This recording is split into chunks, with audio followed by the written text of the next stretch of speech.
Logo depois do fechamento do mercado, entrando no fim de semana, tivemos uma notícia bombástica, entre aspas, né? A agência Moody's rebaixou a nota do crédito americano, trazendo ali de AAA para AA1, ou seja, teoricamente os Estados Unidos não têm mais uma dívida que é chamada de impecável, né? O pristine debt. E isso cria uma série de repercussões, etc., mas ela tem muito mais fumaça do que de fato um fundamento quando você entende o sistema monetário. Agora, isso é uma má notícia para os Estados Unidos? Com certeza é, e já está tendo uma série de repercussões, mas sem entender os fundamentos é muito difícil você ter a sua própria opinião e também te dá um pouco de contexto. Então vamos lá. Primeiro a gente tem que falar sobre as notícias, que é o corte feito pela Moody's, né? Foi reportado por praticamente todo mundo, não precisa entrar muito em detalhes, para isso servem os jornais, mas aí vem aquela questão, nossa, agora vai ser uma catástrofe nos mercados porque está consolidando todo aquele movimento de saída dos Estados Unidos, ninguém mais consegue acreditar nos bonds americanos, afinal de contas os juros não param de subir, é uma batata quente, todo mundo vai se livrar disso, e aí vai dar uma implosão nos Estados Unidos. Tá? Mais ou menos essa a narrativa. Só que precisamos entender os contextos e os fundamentos. Então, primeiro, falando sobre essa nota de corte, esse rebaixamento dessa nota, que não existe uma agência só, são as três principais. Então, quando você dá uma olhada nela, aqui até um histórico que foi interessante, né? Que muitos até falaram, tudo bem, mas isso não é nenhuma novidade. Na verdade, a Moody's está só fazendo o que já foi feito há mais de 12 anos. Né? Se você olhar aqui, ó, o primeiro rebaixamento, o primeiro downgrade foi feito pela S&P, que fez isso em agosto de 2011. Então, ela saiu do AAA e foi para o AA+. Cada um tem uma escala diferente, tem uma nomenclatura um pouquinho diferente, mas o top é o AAA. Mas aí depois você tem o AA+, tanto para a S&P como para a Fitch, que é outra agência, e o AA1 é específico da Moody's. Né?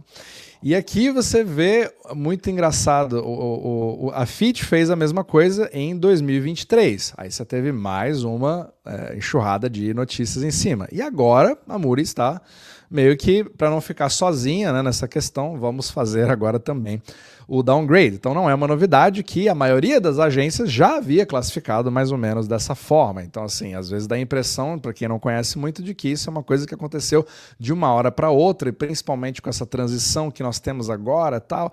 E o Scott Bessent, o secretário do Tesouro do governo Trump, já caiu matando em cima da Moody's, falando, olha, eu não levaria muito a sério o que eles estão falando. Claro que isso é um indicador bastante retardado, principalmente baseado no fato de que a gente já pegou uma economia vinda assim do governo Biden, etc. E é claro que começa a fazer uma politização muito grande em relação a tudo que está acontecendo, e aí não cabe a mim entrar no lado se ele está correto, se ele não está correto, mas é claro que você precisa avaliar os fatos e tomar a sua própria decisão. Mas uma coisa é certa, isso cria uma mega confusão sobre o que vai acontecer com os bonds a partir de agora, sendo que o Scott Bessent está tentando, de qualquer jeito, segurar esses juros de 10 anos que continuam dando bastante dor de cabeça. Você percebe esse zigue-zague gigantesco e isso cria, logicamente, uma grande confusão. Você não sabe se isso vai ser bom para os mercados, se isso vai ser ruim.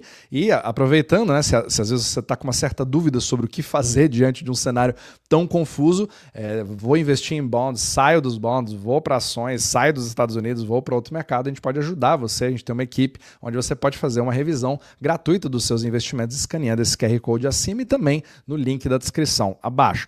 Então, continuando, é muito importante a gente voltar a falar sobre os fundamentos, né? Quem acompanha esse podcast sabe que eu falo bastante sobre colateral, sobre o fato de o dólar americano e os bonds americanos serem a espinha dorsal de todo o sistema global, gostemos ou não, queiramos ou não. Então, a gente sempre precisa olhar o sistema como um todo. É ruim ter esse tipo de downgrade? Com certeza é ruim. Os Estados Unidos já estão ali numa série de ataques, principalmente agora, no governo tentando segurar a onda, porque a dívida americana não para de crescer. Agora, uma coisa é você avaliar de forma isolada. Isso é péssimo se você avalia os Estados Unidos da forma que está agora, como a economia está indo mal, você tem problemas ali em varejistas como o próprio Walmart, então está tendo uma série de... está tentando apagar incêndio de tudo quanto é lado, e o Bessent não para de falar de um lado para o outro, porque ele está tentando segurar a onda para não desgringolar. Agora, você precisa ver o resto do mundo. Como é que está o resto do mundo? Também não está essas mil maravilhas. Inclusive, quando você avalia como que esses bonds funcionam, todo mundo precisa deles para obter crédito. Então, se às vezes você nunca ouviu falar sobre o que eu estou dizendo, sobre colateral, eu tenho um conteúdo exclusivo, tanto aqui no YouTube, né, para membros, que você pode colocar aqui, tornar-se membro no próprio YouTube, como eu também tenho um newsletter no Substack. Todos os links estão na descrição abaixo para você poder dar uma olhada e entender mais em detalhes como funciona esse sistema. Então, você precisa desse colateral para obtenção de crédito, e todos os bancos de todos os países do mundo, eles têm exatamente o Tesouro Americano no seu balanço, porque é isso que permite eles participarem do comércio exterior. Caso contrário, você não tem comércio entre Brasil e Europa, entre a Austrália e o Japão, entre outros, percebe? Então, isso sempre é de forma relativa. Então, mesmo que você tenha um aumento grande dos juros americanos, que você vê claramente aqui, certo? Isso é um problema ruim para os Estados Unidos, porque você aumenta o gasto fiscal, você tem cada vez mais despesas com juros, né? Muitos repetiram, o próprio Elon Musk já falou isso algumas vezes. Quando você tem um país que gasta mais com juros do que com o exército, você não consegue mais ser uma potência mundial. E aí vem toda a narrativa em cima de que acabou a hegemonia dos Estados Unidos, tudo vai entrar em colapso. Só que tem um problema nessa narrativa, se você avaliar somente isoladamente. Agora, como é que está o resto do mundo? Agora vamos para a Alemanha. Esses são os títulos de 10 anos, os Bunds alemães. E é exatamente o mesmo problema. Você está tendo uma subida de juros lá também. Aí você vai olhar a França, será que ela está muito melhor? Aí você vê os juros também aumentando na França, uma tendência. E você também percebe o mesmo tipo de volatilidade, tá vendo aqui? Ó, sobe, desce, sobe, desce, sobe, desce. Você vê uma movimentação muito grande com discussões geopolíticas. Agora a Europa tem que pagar pela sua própria dívida, tem que pelas suas próprias despesas militares, entre outros. Agora o Macron vai fazer uma coisa específica, a Alemanha já começa a pensar diferente. E do outro lado do mundo você tem o Japão parando de fazer o controle da sua curva de juros com uma expectativa maior de inflação salarial. Eu fiz inclusive um artigo falando sobre isso no Substack, que você pode acompanhar. E os juros também não param de subir. O único lugar que realmente está caindo, mas também não de uma forma que poderia ser dito com uma boa notícia, é a China. Os juros eles estão despencando. Só que isso, se você... Agora, por que está tão o contrário? Né? E aqui que vem a parte mais interessante.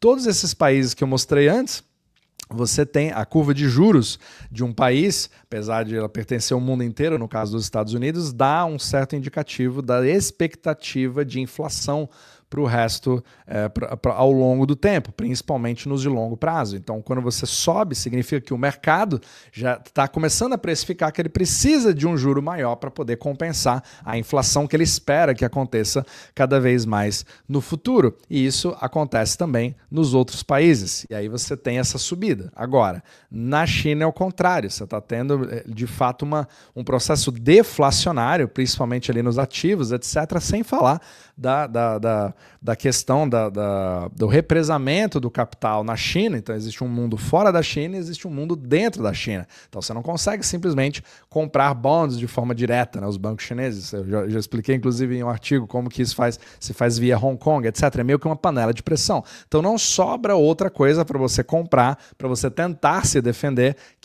a não ser títulos da dívida pública, principalmente quando você tem expectativa de que os preços vão acabar caindo cada vez mais numa onda deflacionária que está acontecendo na China. Agora, então por que eu estou falando tudo isso? Porque quando você avalia na teoria do milkshake do dólar, digamos assim, você pode dizer o seguinte: pronto, isso aqui é o fim, o milkshake ele está completamente desvalidado, ele foi invalidado completamente porque os juros estão subindo cada vez mais. Só que é exatamente o que acontece quando você tem a explicação de como que uma crise soberana de dívidas públicas começa a ocorrer. Os juros começam a subir cada vez mais, o ouro começa a subir também cada vez mais e ativos de risco também, como a Bolsa de Valores ou até o próprio Bitcoin, que está ganhando ali uma coisa meio ouro, meio ações, também está subindo, inclusive o Bitcoin.